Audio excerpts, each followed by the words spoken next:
Thank you कि हम सब मिलकर मेंटल बॉडी के बारे में बात कर रहे हैं और उनके विषयों के बारे में बात कर रहे हैं। और जैसे जैसे हम पढ़ते जा रहे हैं उस गहराई में उतरते जा रहे हैं, है ना। जैसे हमने योग निद्रा को पढ़ा, क्रोध के बारे में पढ़ा, लोभ के बारे में पढ़ा। तो ये सारी जो बातें हैं जनरली, मतलब हम अपनी पुस्तकों में पढ़ते हैं, वेद शास्त्र में पढ़ते हैं, उपनिषद में पढ़ते हैं। लेकिन इसके पीछे का जो विज्ञान है उसको लेके मैं आप सबको थैंक्स कर रही थी कि एक मौका मिला कि हम आपस में एक दूसरे से कनेक्ट हो, और एक मौका मिला कि हम उस विज्ञान को समझ पाए कि जहाँ पे क्रोध आता है तो ब्रेन के कौन से एरिया में क्रोध का फंक्शन जो है वो एकदम से एक्टिवेट होता है, लोभ आता है तो कब एक्टिवेट होता है, ऐसे काम जब उत्पन्न होता है। तो हमने पिछले एपिसोड में जब ये बात की थी कि ये एक काम, एक वृत्ति है, काम दोष कैसे बनता है ना। हमने एग्जाम्पल भी दिया था कि जो हमारी नीड्स होती हैं, अगर हम उस नीड को सिंपली पूरा करते हैं तो वो काम एक डिजायर, एक इच्छा माना जाता है कि आपसे, आप उस काम को करके अपने आप को संपन्न कर रहे हैं। लेकिन अगर वही काम दोष में परिवर्तित हो जाए तब फिर दिक्कत आती है। तो मैं आप सबको एक बार फिर से तहे दिल से थैंक्स और ग्रेटिट्यूड के भाव से आप सबको झुककर नमन करती हूँ कि इसके माध्यम से हम एक दूसरे के साथ कनेक्ट हुए और इसके माध्यम से हम उस विज्ञान को सीख पा रहे हैं। तो हम चलिए फ्रेंड्स आगे चलते हैं कि जो काम है, अब हमने ये तो जान लिया कि काम आपको पिछले एपिसोड में याद होगा कि किस तरीके से उत्पन्न होता है। जब हम बियॉन्ड स्पेस होते हैं तो कॉन्शियसनेस होती है, वहां पे ना काम है, ना क्रोध है, ना ना इंद्रियां हैं, ना मन है, ना बुद्धि है, ना अहंकार है, ना शरीर है, कुछ भी नहीं है। Beyond time and space consciousness सिर्फ, within time and space ये सारी चीजें फॉर्मुलेट होती है। हम इतना तो सब समझ चुके हैं ना कि बियॉन्ड टाइम एंड स्पेस का मतलब ये हुआ, ऐसा नहीं है कि वो कोई दूसरा एरिया है या दूसरा इलाका है, ये हमारे साथ ही रहता है। क्योंकि कॉन्शियसनेस जो है, जो यूनिवर्सल कॉन्शियसनेस है, उसी की एक बूंद हमारी बॉडी के अंदर आत्मा के रूप में आती है और वो टाइम एंड स्पेस के अंदर आती है। ये हम सबको अंडरस्टैंड करना होगा कि वही जो कॉन्शियसनेस है वो हमारे आत्मा के रूप में, इंडिविजुअल सोल के रूप में हमारी बॉडी के अंदर, या हम उस बॉडी के कवर के साथ, उस आत्मा के साथ टाइम एंड स्पेस में आते हैं। और जैसे ही हम टाइम एंड स्पेस में आते हैं तो पिछले एपिसोड में हमने कहा था कि जैसे ही उस स्पेस में आते हैं तो वहां पे वाइब्रेशन पैदा होती है। और हमने थियोसॉफिकल सोसाइटी की बुक की इथरिक डबल की बात भी की थी, और उसमें ये बताया गया था कि अगर कहीं पर भी उस स्पेस में वाइब्रेशन होती है तो वो वाइब्रेशन से ही इस सृष्टि का काम उत्पन्न होता है, यानी कि डिजायर उत्पन्न होती है, सृष्टि जो है सृजन होती है। तो बिना काम के ये सृष्टि टाइम स्पेस में रह नहीं सकती। तो काम वो चीज है जहां पर हर पेड़ पौधा, हर जानवर, हर कीड़ा मकोड़ा, इंसान, सब उस काम के अंदर अपनी उस डिजायर्स को पूरा करके उन अनुभवों को से सीखते हैं और उसके बाद फिर ज्ञान की प्राप्ति करते हैं। अब आप ये देखो कि एक डिजायर जब आती है, काम आता है, मैं स्लाइड शो पे जाने से पहले आप सोचिए कि एक इच्छा जागृत हुई, जैसे एसी लेने की इच्छा जागृत हुई, या अब हम कोई और, कोई भी एग्जाम्पल आप सोचिए कि जब एक इच्छा जागृत होती है तो क्या हम उस काम को वहीं पे खत्म कर देते हैं? वो काम का जो प्रोसेस है, जो एक्सपीरियंस है, वो बहुत लंबा होता है। ये बात मैं क्यों कह रही हूँ? क्योंकि ब्रेन के एक हिस्से में मेंटल बॉडी के साथ काम जागृत होता है ना। और हमने जब ये एपिसोड खत्म किया था पिछला, तो हम बात कर रहे थे कि अ, आहार की बात की थी, और चार हमारी जो इच्छाएं ऐशनाएं हैं उसकी बात की थी। और हमने कहा था कि अगर देखो सेक्सुअलिटी है, अगर हम सिंपल एक डिजायर उत्पन्न होती है, तो उसका प्रोसेस, अगर हम उस प्रोसेस में जाएं तो कितना लंबा होता है वो प्रोसेस। और वो जब प्रोसेस होता है तो उसका इफेक्ट हमारे ब्रेन के ऊपर या हमारी बॉडी के ऊपर क्या पड़ता है। आप समझिए कि काम एक एक अगर हम लिमिट में रह के उस काम को पूरा करते हैं तो काम है, वो डिजायर है, वो आपकी नीड है। लेकिन वही नीड अगर बहुत लंबी हो जाए और उसी नीड के एक्सपीरियंसेस को हम लेते रहें, तो वो एडिक्शन में परिवर्तित हो जाता है। तो आपको याद होगा कि जब हम क्रोध की हमने बात की थी और लोभ की बात की थी, तो हमने कुछ ब्रेन के ऐसे एरियाज हमने फाइंड आउट किए थे कि जहां पे आपका जो प्री फ्रंटल एरिया है और जो आपका पीछे का जो एरिया है, इस प्री फ्रंटल एरिया के बैक साइड में जो एरिया है, वो दोनों अलग अलग हो जाते हैं। और आपको ये भी याद होगा कि जब क्रोध आता है या लोभ आता है तो वो एडिक्शन के सेंटर्स, सर्किट्स बनते हैं, और उससे हमारी जो जजमेंटल है, जो जजमेंट है, वो हमारी अलग हो जाती है। यानी कि प्री फ्रंटल कॉर्टेक्स, इनकी ब्रेन का हमारा जो हायर कॉन्शियस वाला एरिया है, वो और हमारे जहाँ पे इमोशंस रहते हैं या एडिक्शन के सर्किट्स बनते हैं, वो दोनों अलग हो जाते हैं। तो आप सोचिए कि आप कोई भी जब इच्छा रखते हैं तो आप सोचिए कि जब कोई भी इच्छा रखेंगे तो क्या वो एक सेंटेंस में पूरी हो जाती है? एक सेंटेंस में पूरी नहीं होती। उसको महीनों लगते हैं, उसको दिन लगते हैं, उसको घंटे लगते हैं, और उसका आप एक्सपीरियंस लेते हो। और जब वो कामना, जो काम है, आपकी जो इच्छा है, वो फिर दोष में जब परिवर्तित हो जाती है, तो उसके बाद फिर वो एडिक्शन के जो सर्किट्स है वो टूटते नहीं। तो हम पिक्चर्स के माध्यम से, आज हम थोड़ा सा पीपीटी के माध्यम से देखेंगे, उसके बाद हम इसको डिटेल में जाएंगे। हाँ। आप देखिए कि हमने ये बात की थी, काम एको हम बहुश्याम, एको हम बहुश्याम। यानी कि जब हम बियॉन्ड टाइम होते हैं तो हम एक होते हैं। और यही हमारे जीवन का पर्पस भी है कि हम बहुश्याम होते हुए एक को हम कैसे हैं। यानी कि आपको कॉन्शियसनेस या उस आत्मा में, जैसे हम आपको दीपो भव बोलते हैं या तत्वमसि बोलते हैं, मतलब कि हम उस कॉन्शियसनेस में कैसे रहें। बहुश्याम, बहुश्याम का मतलब जब हमारी डिजायर्स फैलती चली जाती हैं, तब हमारे साथ किस तरह की हमारी ऐशनाएं उत्पन्न होती है। तो चार तरह की ऐशनाएं जो हमने पिछली बार में बात की थी कि पुत्र ऐशना, दार ऐशना, वित्त ऐशना और लोकेशना। अगर ये बात, आप पुत्र ऐशना का मतलब सिर्फ पुत्र से नहीं है, आपकी आगे जो लिगेसीज हैं, चाहे हम क्रिएटर और को क्रिएटर की बात करें, अपनी फैमिली की बात करें, अपनी सोसाइटी की बात करें, अपनी नेशन की बात करें, तो पुत्र इच्छा वहां से वो इच्छाएं उत्पन्न होती हैं जहां पे हम अपनी लिगेसी चाहते हैं। आप ऐसे मोटे तौर पे आपको ये अंडरस्टैंड करना पड़ेगा, क्योंकि पुत्र इच्छा एक छोटा सा पार्ट नहीं है कि पुत्र हो गया तो पुत्र इच्छा उससे उत्पन्न हुई, नहीं। पुत्र इच्छा का मतलब पौ जो शब्द है, वो पौरुष पुत्र से नहीं लिया गया। मतलब कि आपकी जो लिगेसी है उसको। तारेशना क्या था कि जब हम अपने रिलेशनशिप्स को और आगे बढ़ाना चाहते हैं। उसके बाद वितेशना क्या था, जहां पे हम धन इकट्ठा करना चाहते हैं। धन सिर्फ वही धन नहीं, जैसे और भी धन से संबंधित जितने भी विषय हैं, उन विषयों से संबंधित जो एशना इच्छा उत्पन्न होती है, वितेशना होती है।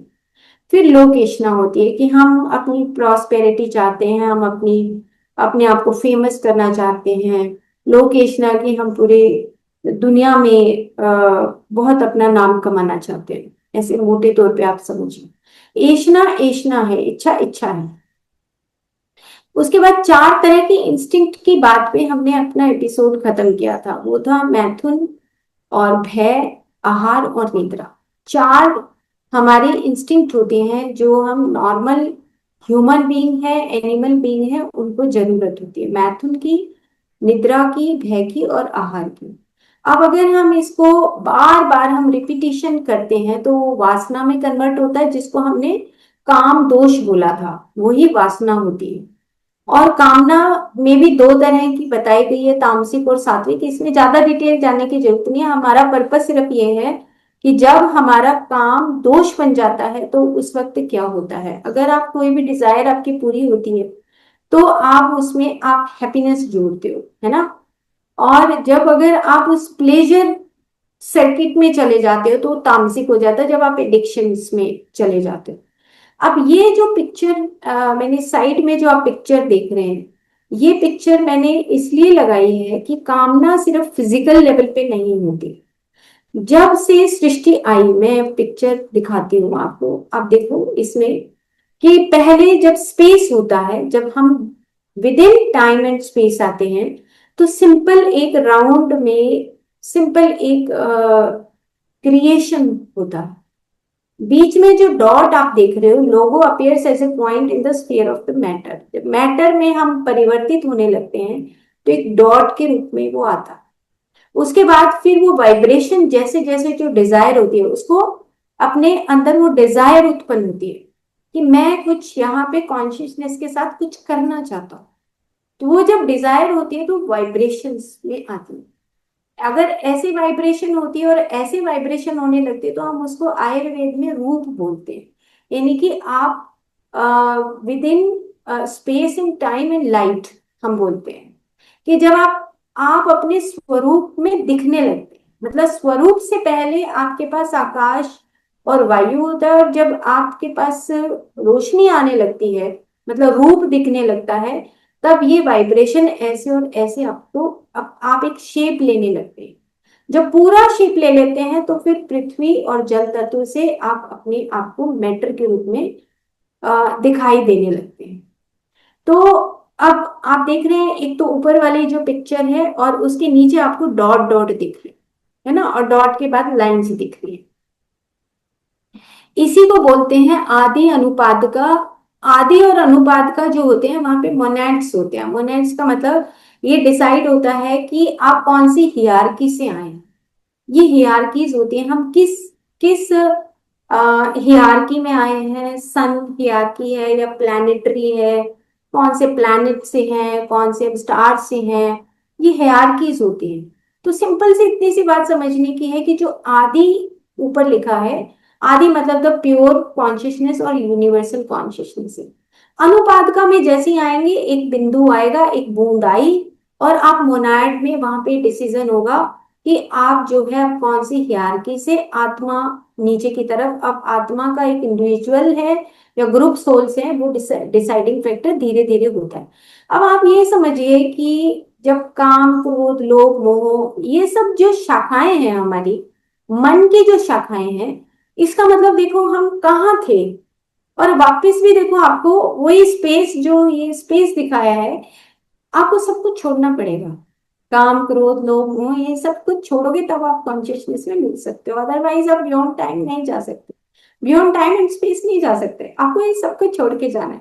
एंजॉय कर लो, देख लो, एक्सपीरियंस ले लो, काम का भी, क्रोध का, सब कुछ एक्सपीरियंस करो, मटेरियलिज्म सब कुछ एक्सपीरियंस। बट आप लिप्त नहीं हो सकते उन चीजों से। अगर लिप्त होगे तो फिर आप आदि से अनुपात का आत्मा, बुद्धि, मनस, काम और स्थूल शरीर, स्थूलता में आते आते हम देखो कितनी सारी अपनी शाखाएं कर लेते हैं। अब आप सोचिए, जैसे जैसे मैं बात कर रही हूँ, आप सोचो कि आपकी कितनी सारी शाखाएं होंगी। एक काम काम की शाखाएं आप सोचो कि कितनी शाखाएं हैं। कहीं हम सूट खरीदना चाहते हैं, कहीं हम धन खरीदना चाहते हैं, कहीं पर हम घर चाहते हैं, कहीं पे हम गाड़ी चाहते हैं, कहीं पर हम कुछ चाहते हैं। आप देखिए, आपकी जो डिजायर्स हैं, जो आप जो डिजायर है, वो आपको छोटी छोटी छोटी छोटी करते करते आपको वो जीरो पे लाना पड़ेगा। वो जो पॉइंट है ना, वापिस हमें वहीं पे जाना पड़ेगा। और पॉइंट के बाद आपको, पॉइंट भी जब खत्म हो जाएगा तब आप स्पेस से ऊपर की तरफ मूव कर सकते हो। तो आप अपनी डायरी में जरूर से जरूर लिखिए कि आपकी नीड्स क्या हैं और आपकी वासनाएं क्या। ये बहुत इंपॉर्टेंट पार्ट है। हमारी जो नीड्स हैं, क्या हम नीड से ज्यादा चाहते हैं, या हम नीड के दायरे में ही कुछ डिजायर्स रख रहे हैं। ये आपको अपना दायरा फाइनल करना पड़ेगा। क्यों? क्योंकि आप देख रहे हैं आदि अनुपात का आत्मा, बुद्धि, मनस और काम और स्थूल। जो काम है, काम से ही हमारी डिजायर्स वो उत्पन्न होती हैं, और उसी में हम नीड में, या हम नीड या वासनाओं में, ये हमारा अपना डिसीजन होता है कि हम कितने जन्मों तक उस वासनाओं में फंसे रहना चाहते हैं। ये हमारा डिसीजन है। जैसे एग्जाम्पल है कि आपने देखा होगा कि बहुत सारे जो आज की डेट में जो हम देख रहे हैं इस युग में, कि कोई सन्यासी बने हुए हैं, कोई कुछ बने हुए हैं। आप शक्ल से या उनके पहनावे से देखेंगे कि वो एक सन्यासी हैं, ऋषि हैं ना, लेकिन गुरु हैं। लेकिन अगर इंटरनल हम उनकी जब देखते हैं, कहीं पे पब्लिसिटी देखते हैं, तो कहीं काम वासनाएं उनकी दिखाई देती हैं। और हर तरीके से काम वासनाएं दिखाई देती हैं। ऐसा नहीं कि सिर्फ हम सेक्सुअलिटी में देखते हैं, ये काम वासनाएं हर तरीके से प्रकट होती हुई दिखाई देती हैं। कहीं पे बहुत बड़ा आश्रम है, कहीं पे बहुत बड़ा, वहां पे लग्जीरियस लाइफ है। जो हमारी रियल में जो साधना है, या हमारी जो यात्रा है वापस उस चेतन में मिलने की, वो कहीं पर हम डिविएट हो जाते हैं। क्योंकि डिपेंड करता है कि कितनी लाइफ टाइम में हम अपनी उन वासनाओं को बढ़ा सकते हैं और कम कर सकते हैं।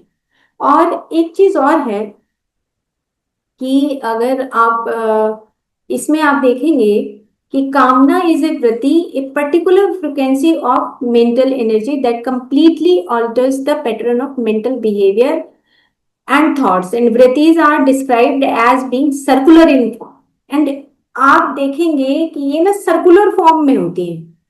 आप इसका मतलब एक्सपैंड करते करते इनफाइनाइटली एक्सपैंड हो जाती है ना, और इतनी एक्सपैंड होती है कि हमें खुद में ध्यान नहीं रहता कि हम कहाँ पहुंच गए। और फिर वो कहते हैं ना कि एक बार जब तीर निकल गया धनुष से, तो फिर वो वापस नहीं आता।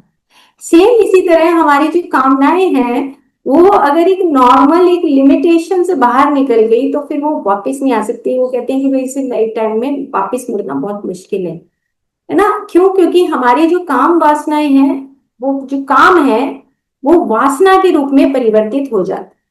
तो जब वासना के रूप में परिवर्तित होता है, तो वो एक्सपैंड करता है सर्कुलर फॉर्म। तो ये जो एक ऐसी फ्रीक्वेंसी है या एनर्जी है, जिसमें जो हमारी वासनाएं हैं वो इनफाइनाइट एक्सपैंड होती हैं। और अगर हम घटाकर उसको शून्य पे लाना चाहें, तो वो कॉन्ट्रैक्ट भी बहुत जल्दी हो जाती है। एंड वो कह रहा है contract without losing their shape, form and strength. तो आप देखो कि अंदाजा लगाइए, मैं इतनी थैंकफुल हूँ कि मैं इसको इतना डिटेल में आप सबके साथ साझा कर रही हूँ, और मैं पढ़ भी रही हूँ इसको डिटेल में, कि एक पर्टिकुलर फ्रिक्वेंसी अगर वो सर्कुलर फॉर्म में कोई भी एक डिजायर इतनी बड़ी हो जाती है ना, और वो अपना शेप, अपनी जो फॉर्म है, वो स्ट्रेंथ है, वो लूज नहीं करती। क्योंकि काम वासना है, वो कहते हैं ना 20 साल हमने ब्रह्मचर्य किया, 20 साल देखते हैं ना नॉर्मली, कि 20 साल ब्रह्मचर्य के बाद भी वो टूट गया। क्यों? क्योंकि वो डीपर लेवल पे, वो मेमोरी लेवल पे कहीं ना कहीं वो पड़ी रहती है। इसीलिए मैंने जो ये पिक्चर लगाई फर्स्ट, ये पिक्चर मैंने एक बुक से ली, जिसमें उन्होंने कहा कि जो आपकी मेन जो बॉडी होती है, उसके पीछे जो आपकी बॉडीज हैं, ये जो काम है, ये वहां पे उसका सीड छुपा हुआ होता है। और वो जो सीड है, वो छुपा हुआ होता है। आप हम ऊपर से चाहे कितना ही कहें भी हमने छोड़ दिया, हमने छोड़ दिया, वो कभी ना कभी वो फिर से जागृत हो जाता है। तो उसके लिए प्रैक्टिसेस बताए गए हैं कि आपको कौन सी प्रैक्टिसेस करनी चाहिए, ताकि आप ये जो काम है, क्योंकि ये फर्स्ट स्टेप है, काम क्रोध लोभ मोह मद मत्सर, उसका फर्स्ट स्टेप है काम, कि जहां पे काम से दोष उत्पन्न होता है, और उसके बाद फिर क्रोध उत्पन्न होता है। तो आप देखिए कि चलो हम आगे चलते हैं, शायद इतना सा आपको ये समझ आ गया होगा। और ये मैंने एक पिक्चर लगाई है कि जिसमें ये जो मोनाड है, हम बार बार बात करते हैं कि मतलब मैं फ्रेंड्स ये बात करना चाहती हूँ आपसे, कि जब आपके अंदर कोई विल या कोई डिजायर कोई पैदा होती है, जन्म लेती है, वो जब जन्म लेती है तो उसका आप एक्सपीरियंस करिए, आपको एक्सपीरियंस करिए, लेकिन उससे लिप्त मत होइए। अगर आप लिप्त होंगे तो आपका विजडम भी बहुत लेट होगा। तो विल, एक्टिविटी एंड विजडम, तीन चीजें बार बार थियोसॉफिकल सोसाइटी इसको बार बार बताती है कि आपके अंदर अगर कोई डिजायर है तो आप उस डिजायर को एक्सपीरियंस करिए और उसको छोड़ दीजिए, उसको एक्सपीरियंस करके छोड़ दो। और ओशो भी यही बोलते थे कि जब आपको एक एक्सपीरियंस होता है तो उसके बाद आपको ये तो ज्ञान हो ही जाता है नॉर्मली, कि एसी अगर आपने खरीदा है तो एसी में कितना ठंडा होता है क्या, 24 आवर्स एसी में बैठे रहे इसका मतलब। अगर हम एसी को बंद करके बाहर जाएं तो क्या हम बाहर नहीं जा सकते? हम थोड़ी सी, इतनी सी भी डिजायर को हम टॉलरेट नहीं कर पाते क्योंकि हम अपने उस कंफर्ट जोन में रहना चाहते हैं। तो यहाँ पे पिक्चर लगाने का मतलब ये था कि जो हम, अब सबसे नीचे वाला आप पढ़िए, कि जो ये मैन हुड है हमारा, है ना, और उससे मैन हुड है, उसके बाद डिवाइन सन है, फिर पिलग्रिम है, हायर सेल्फ है, जीवात्मा है, हेवनली मैन है, हायर ट्रायड है, स्पिरिचुअल ट्रायड है, रे ऑफ मोनाड है, आत्मा बुद्धि मन है। यहाँ पे हमें ये बात समझनी है कि अब हम मैनहुड से वापस जर्नी हमारी गॉडहुड की तरफ जा रही है ना। तो आप देखो कि आप कब तो वॉचर बनेंगे, मतलब हम सब, है ना, कब हम स्पेक्टेटर बनेंगे, कब हम वापस जर्नी जाएंगे। तो हमें ये डिसाइड करना है क्या हमारी जर्नी अभी वापस हो रही है, अभी हम और नीचे अपनी शाखाएं फैलाते जा रहे हैं। तो ये तो हमें खुद को डिसाइड कर कि हमारी शाखाएं और ज्यादा डीपर लेवल पे जा रही हैं, या हम अपनी जर्नी उस गॉड हेड की तरफ, उस वॉचर की तरफ लेकर जा रहे हैं। अगर हमारी शाखाएं अभी और फैल रही हैं, हमारी कामनाएं और ज्यादा आगे गहराई में जा रही हैं, तो ये आपको डिसाइड करना है कि मैं कौन से रास्ते पे जा रहा हूँ। और इसको वापिस करना इसीलिए डिफिकल्ट है, मैंने आगे जो ब्रेन की कुछ पिक्चर्स लगाई हैं, तो हम उसको अब आगे देख लेते हैं। और अब आप देखिए कि ये जो भगवत गीता का जो एक श्लोक है, ये, इसमें आप भगवत गीता का एक श्लोक इसी जहां से मैंने ये लिया है, वो ये कह रहे हैं कि जब एक इंसान एक चीज के बारे में एक थॉट लाता है, किसी भी विषय के बारे में ना, तो वो क्या करता है, विषय के बारे में देखा कि अरे ये इतना बढ़िया, ये तो हमारे घर में भी होना चाहिए, एक इच्छा उत्पन्न होती है। तो उस इच्छा उत्पन्न होने से उसको लिटिल बिट एक अटैचमेंट आता है ना, और अटैचमेंट के साथ उसके अंदर जो इच्छा उत्पन्न हुई, अगर वो पूरी नहीं होती तो from the desire anger arises. आप देखो कि काम के संग से, वो कहते हैं संग, काम के संग से आपको क्रोध उत्पन्न होता है ना। नीचे वाली अगर आप लाइन पढ़ेंगे, वो कहते हैं ध्यायतो विषयान पुंसः, मतलब जो पुरुष है, जो मनुष्य है, जब विषयों का ध्यान करता है और संगस्तेषु उपजायते, तो उनके संग से, विषय के संग से एक इच्छा उत्पन्न होती है ना। और संगात संजायते कामः, काम उत्पन्न होता है। और काम अगर पूरा नहीं होता या काम बढ़ जाता है तो क्रोध अभिजायते, तो फिर हमें गुस्सा आता है, क्रोध उत्पन्न होता है। और जब क्रोध उत्पन्न होता है तो नीचे का जो पैराग्राफ है, एंगर, हम उसमें पढ़ चुके हैं। क्रोध में एंगर कम्स डिल्यूजन, हमें सम्मोहन या हमारा विवेक नष्ट हो जाता है, सम्मोहन की स्थिति उत्पन्न होती है, and from delusion the loss of memory, हमारा स्मृति नाश हो जाता है। और जब स्मृति नाश होता है तो from the loss of memory the destruction of the discrimination, हम सही और बुरे का भेद भूल जाते हैं। और जब भेद भूल जाते हैं तो हम मनुष्य की मृत्यु हो जाते हैं। मृत्यु मतलब कि हम अपनी बुद्धि को खत्म कर लेते हैं, है ना। तो आप ये समझिए कि एक एक कामना, कामनाएं होती है, मैनी डायमेंशंस है कामना की। लेकिन जैसे जैसे आप लिखिए, आप डायरी में अपने लिखते रहिए कि मेरी कौन सी ऐसी कामना है कि जो मेरी नीड है, और मेरी ऐसी कौन सी कामना है जो मैं उससे हद पार कर गई हूँ, या हर उससे हद पार करके मेरे को एडिक्शंस हो गया है। तो हमें अपनी एडिक्शंस के बारे में भी जानकारी रखनी है। और एडिक्शंस से हम ये चाहें कि एक दिन में खत्म हो जाएगा, वो इम्पॉसिबल है, वो नहीं हो सकता।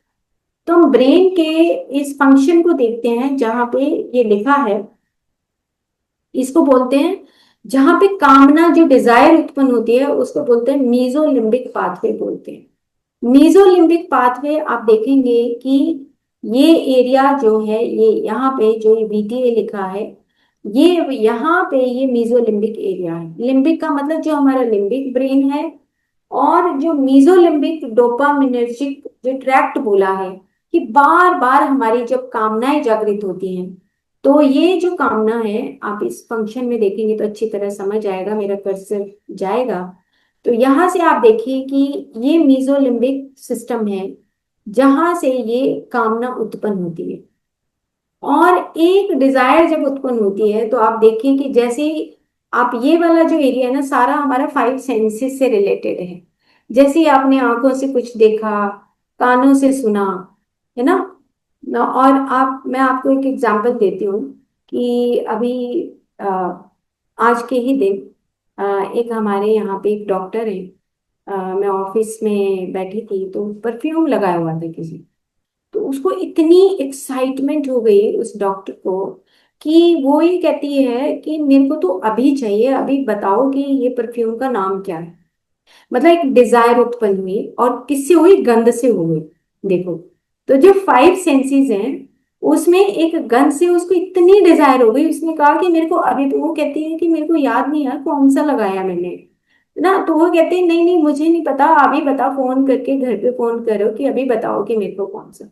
आप देखो कि अब ये कौन सा एरिया, मीजोलिम्बिक सिस्टम है, जहां पे हम आंखों से कुछ देखते हैं, कानों से कुछ सुनते हैं, जीभ से कुछ टेस्ट करते हैं, नाक से कुछ टेस्ट करते हैं।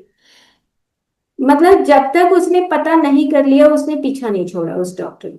तो आप अब ज्यूम कर सकते हैं कि उस डॉक्टर के ब्रेन में कौन सा ऐसा एरिया है जहां पे वो कामना जो है उसकी, वो एक दोष बन गया। हम उसको कहें कि वासना कहिए या कुछ भी कहिए उसको, कि वो एक बैलेंस में बात भी कर सकती थी। लेकिन क्या होता है कि जब ये कामना इस तरह की हमारी इंस्टिंक्ट आती हैं, तो ना हमारा प्री फ्रंटल ब्रेन, यानी कि आप देख रहे हैं प्री फ्रंटल कॉर्टेक्स एरिया जहां पे मेरा कर्सर घूम रहा है, ये अपना काम करना बंद कर देता है।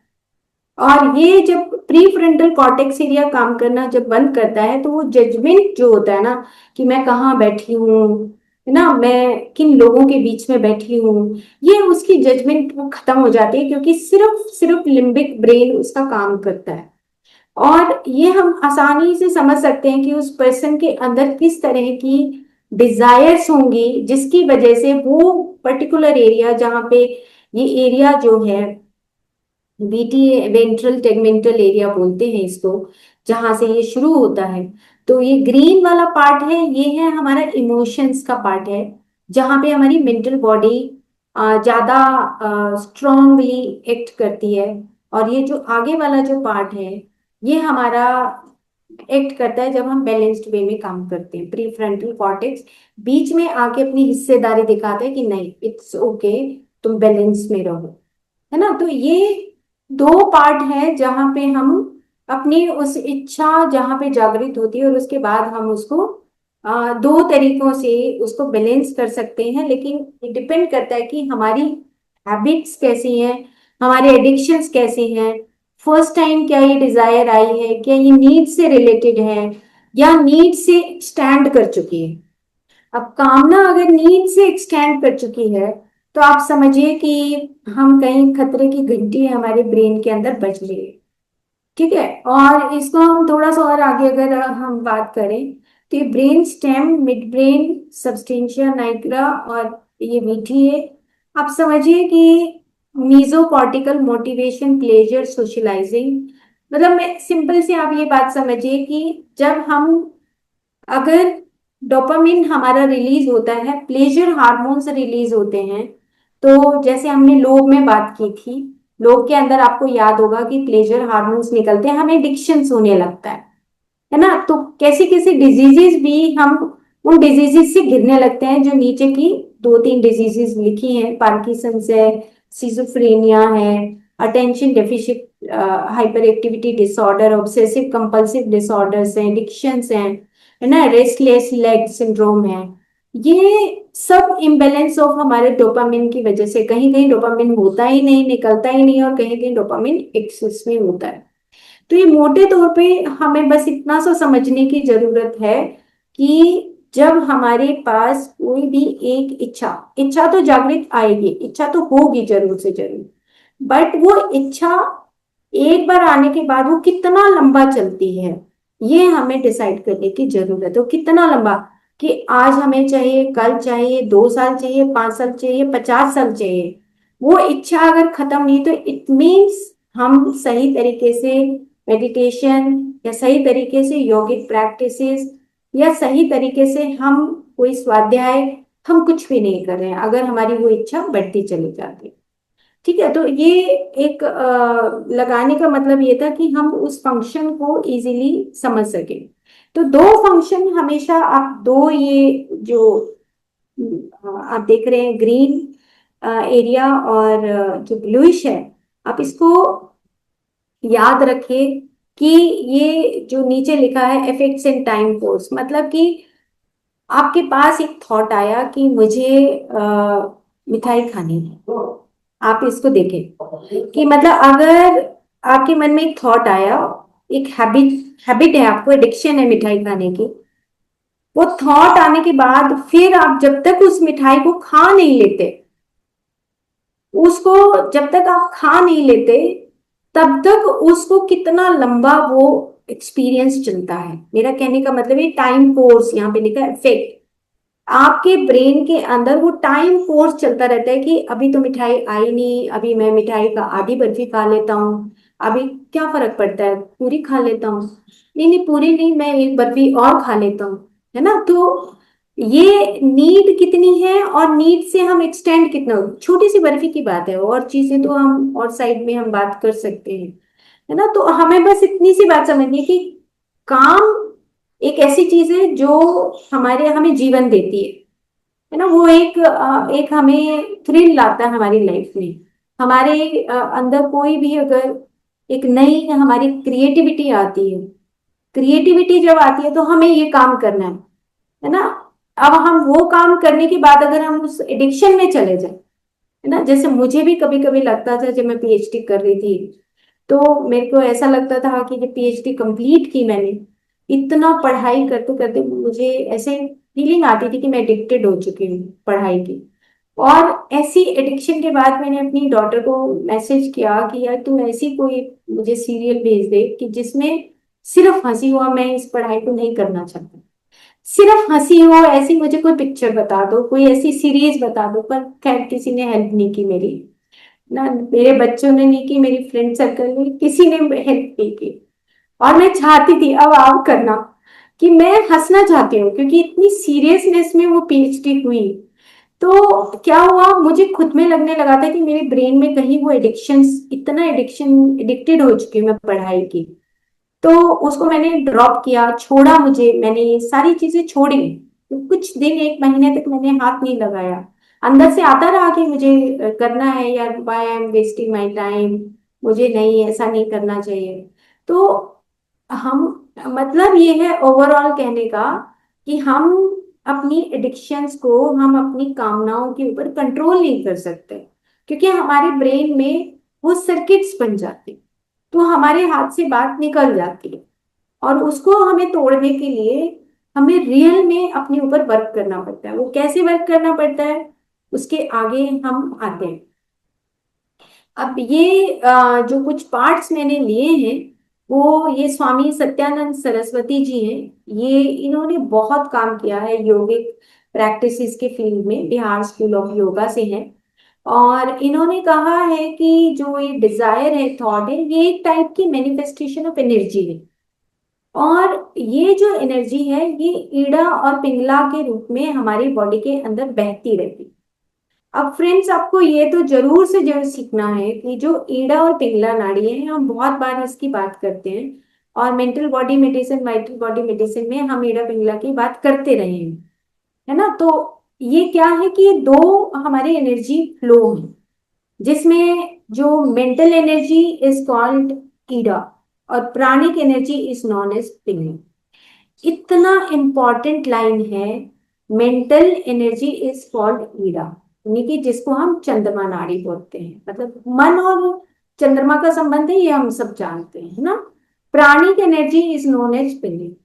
अब ये दोनों एनर्जी फ्लो हमारी बॉडी में बहते हैं, दोनों बहने लगे, दोनों बहते रहे, बैलेंस रहा तो सब कुछ ठीक रहा। हमारी कामनाएं, काम, क्रोध, लोभ, मोह सब बैलेंस में चल रहे। लेकिन क्या होता है कि अगर Ida flows through the left side, Pingala flows through the right side, each crossing all the chakras up to Anjan chakra, मतलब कि दोनों आपस में इस तरीके से, हर चक्रास के बीच में दोनों का फ्लो चलता है। अब अगर हम इसको हम थोड़ा सा और डिटेल में पढ़ें तो ये एक, इफ हंगर, पैशन, एंगर और aggression is excessive, the pranic force is out of harmony. Very important है कि अगर हंगर है, पैशन है, एंगर है, एग्रेशन है, तो प्राणिक फोर्स आउट ऑफ हार्मनी हो जाती है।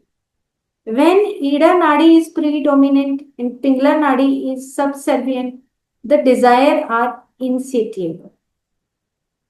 अब कहने का भाव सिंपल इतना है कि ईड़ा नाड़ी अगर इम्बैलेंस है या पिंगला नाड़ी इम्बैलेंस है, यानी कि ईड़ा नाड़ी किसके साथ है? मन के साथ है।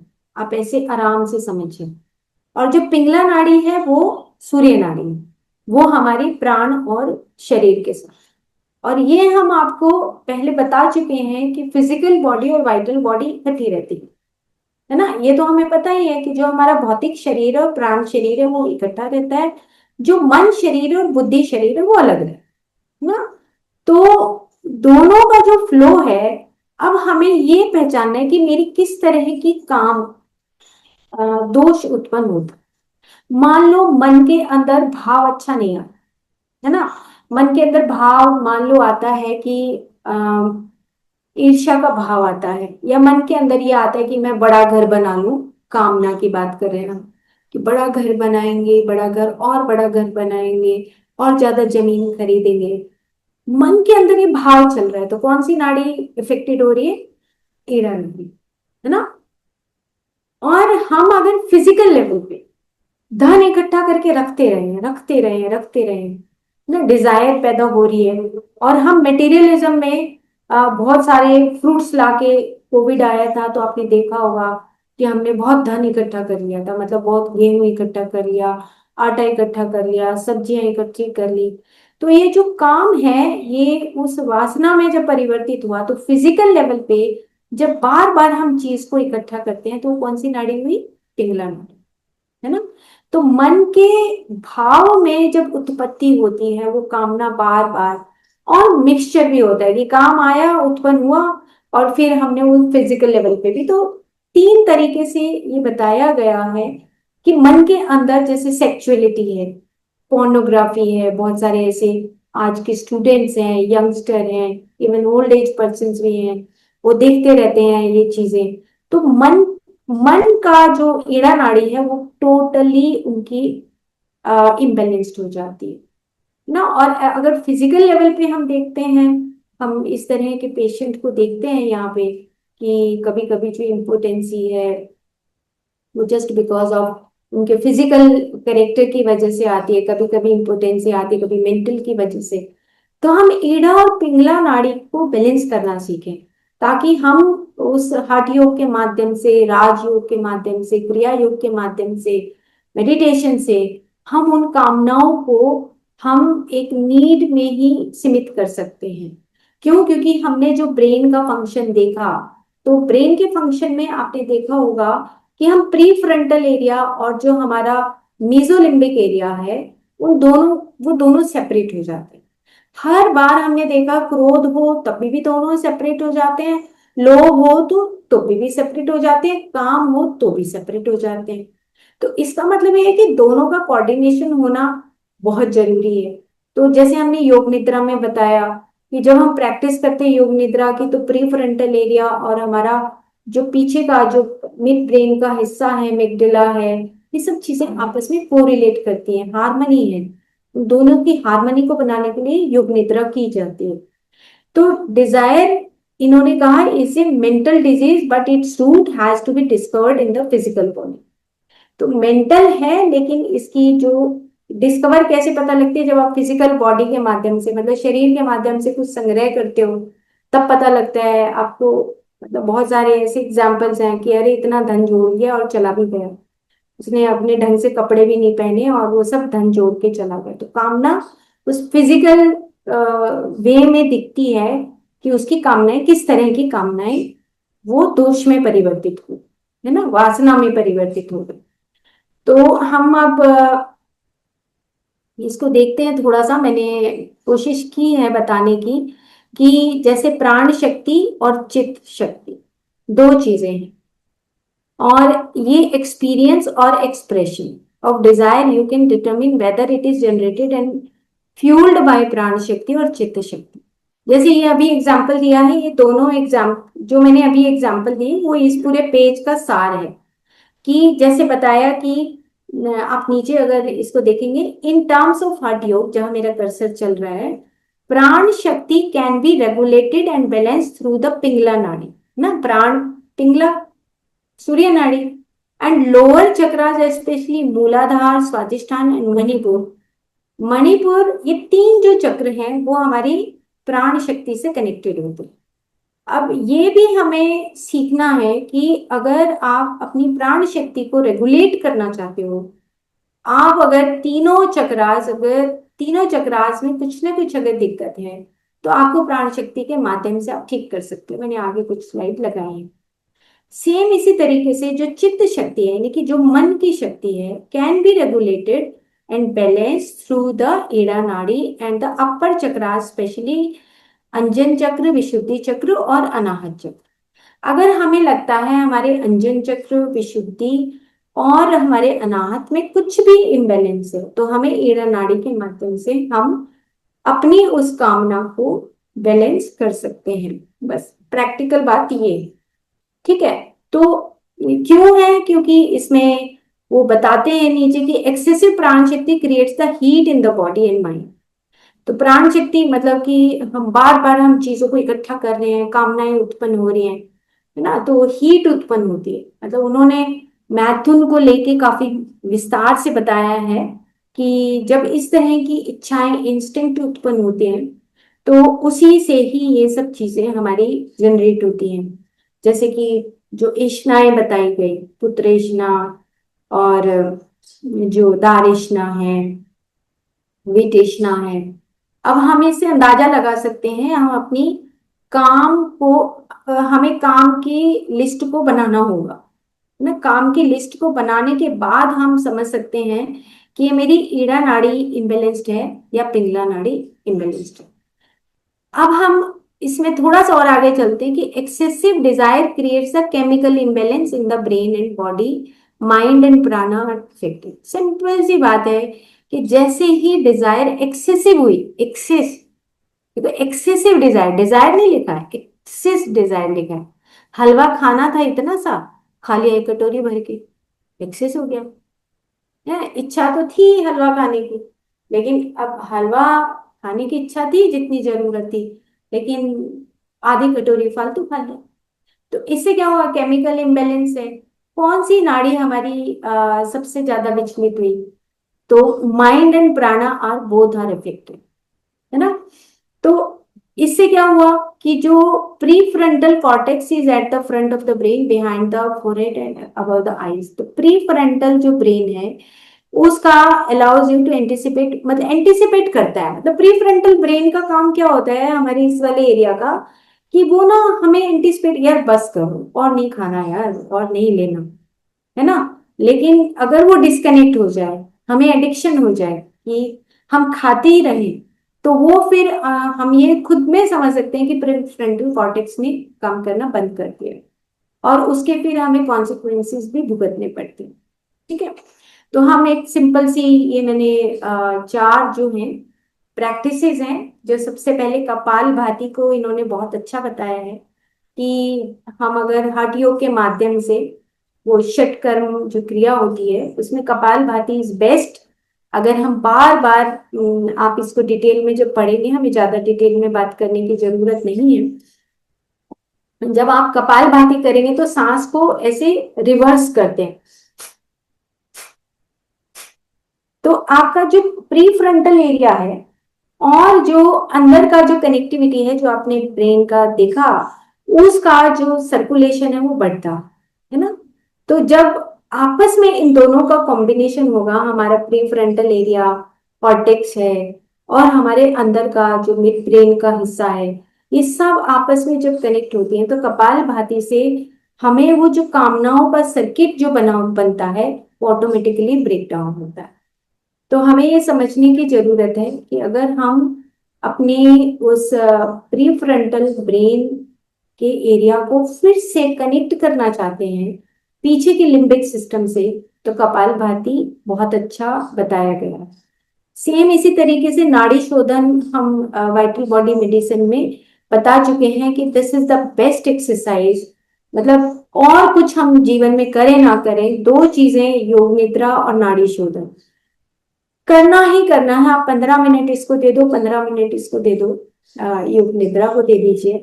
तो मैं कहती हूँ कि ब्रेन का जो हम बोलते हैं ना कि गामा वेव्स हैं, लैम्डा वेव्स हैं ना, अवेयरनेस है, अलर्टनेस है, मेडिटेशन तो हम करते ही हैं, लेकिन नाड़ी शोधन और योग निद्रा भी बेस्ट प्रैक्टिस है अगर हम दिन में 15-15 मिनट्स करते हैं। उन्होंने 10 to 15 राउंड्स बोले हैं, तो इट इज वेरी रेशियो एक है। एक बार हमें लेफ्ट से लेना है, लेफ्ट से लेना है, लेफ्ट से छोड़ना है, राइट से लेना है, राइट से छोड़ना है। ऑल्टरनेट ब्रीदिंग हमें करनी है। सेम इसी तरीके से भ्रामरी प्राणायाम में कभी कभी हफ्ते में 2 दिन आप बना लो कि सैटरडे संडे मुझे भ्रामरी प्राणायाम करना। अगर भ्रामरी प्राणायाम भी नहीं कर सकते तो साइड में लिखा है कि जो breath awareness can also be used as an emergency brake of the physiological mental and pranic manifestation of Asian. मतलब कि आप सिंपल आंख बंद करके जैसे मेडिटेशन में बैठते हैं तो हम एक ब्रेथ अवेयरनेस को रखें। ब्रेथ अवेयरनेस को रखने से क्या होगा कि आपका जब आप डीप इनहेल करोगे, छोड़ोगे, तो आपका जो एशना वाला एरिया है जहां पे हमने वो सर्किट्स देखे, ये वाले जो सर्किट्स आपने देखे, इस एरिया को आप ऑटोमेटिकली कम्युनिकेट कर सकते हैं जहां पे आपका डिस्कनेक्शन हो गया।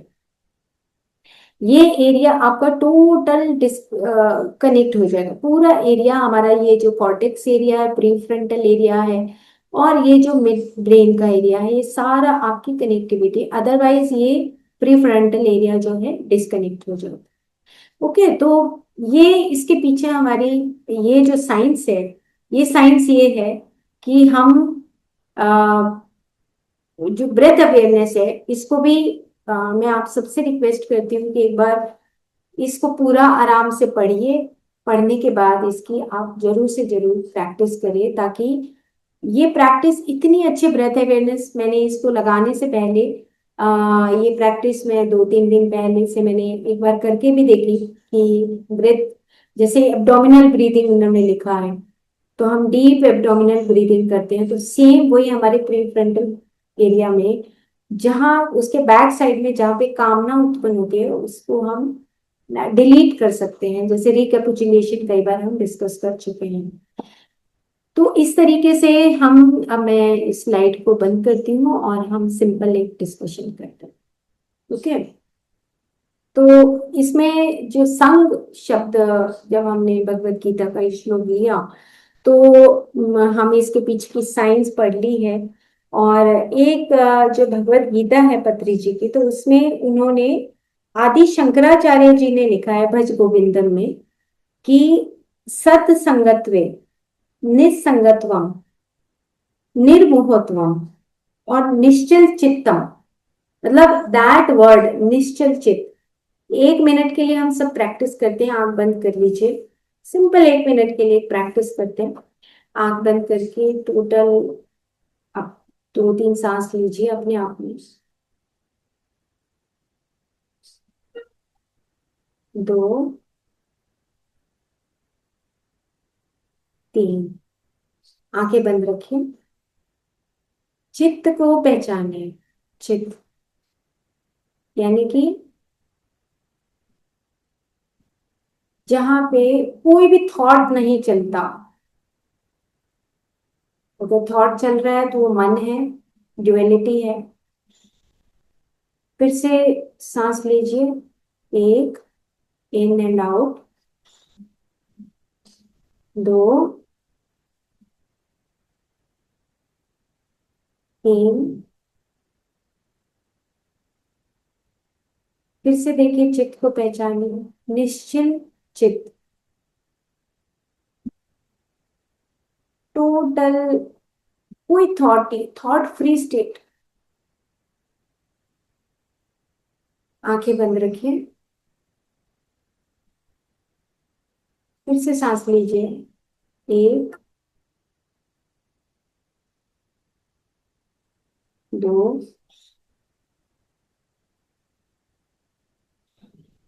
तीन। तो फिर से देखिए, pre frontal area, pre frontal cortex area, और उसके बीच में बैक साइड, दोनों आंखों के बिल्कुल पीछे, और जहां पे आपकी नाक के पीछे का जो एरिया है, साइनसिस के बैक साइड का एरिया, वो आपका मिड ब्रेन का एरिया है। उसको देखने की कोशिश करिए, अंदर ही अंदर। फिर से सांस लीजिए, अपनी फ्रंटल और पीछे का एरिया को मिलाना है। सांस लीजिए, एक, डीप ब्रीदिंग, एब्डोमिनल ब्रीदिंग,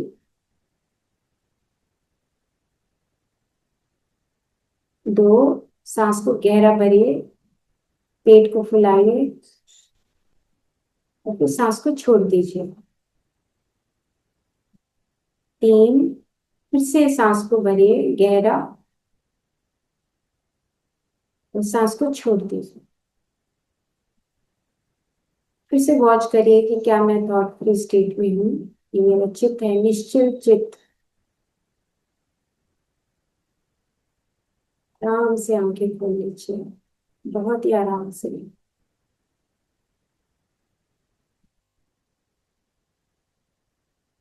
तो ये हमारा प्री फ्रंटल जो एरिया है, जब हम डीप ब्रीदिंग करते हैं, ब्रेथ अवेयरनेस करते हैं, या हम कपालभाति करते हैं, या हम भ्रामरी प्राणायाम करते हैं, तो हमारा प्री फ्रंटल ब्रेन और जो पीछे इन दोनों आंखों के साइनसिस के जो पीछे का हिस्सा है, वो आपस में कनेक्ट होता है।